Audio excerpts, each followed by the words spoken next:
All right, I'm Jordan Campbell, and I've been tattooing for about 10 years, and I work in Niagara out of Carousel Tattoo and Barbershop.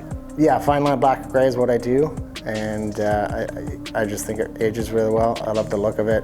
But, however, when I do art and stuff like that, usually it's more, so when I tattoo, it's black and gray, realism, fine line stuff, and then whenever I do art, it's more neo-traditional kind of stuff with color, because I don't know, that's what I like to do on paper. It's different than what I do on skin. And I like having the difference.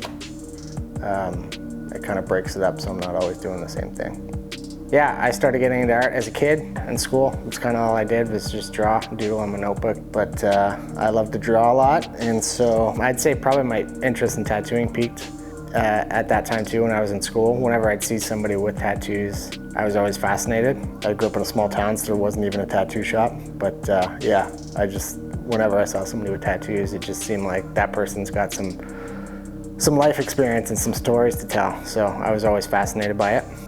In grade 5, I actually created some tattoo designs and would draw them with markers and pens on other kids in the school and stuff and charge. It was small pocket change at the time, and now I'm making a real living doing it. So right now, mostly, yeah, it's just a way to put food on my table and do something that I love doing. So yeah, it's kind of the best of both worlds. I get to be that kid I was in school, just doodling in my notebook, but now I get to make a living out of it. And I think tattooing is, for me, it's my favorite art form because it becomes a part of that person, and it only lasts as long as that person is alive. And that just seems more special. The fact that it's permanent, but it's not permanent because it's a part of somebody, so it only lasts as long as they do. So I actually reached out to Ink Soul because of Tommy Montoya. I saw that he had posted something about it, and I looked into it.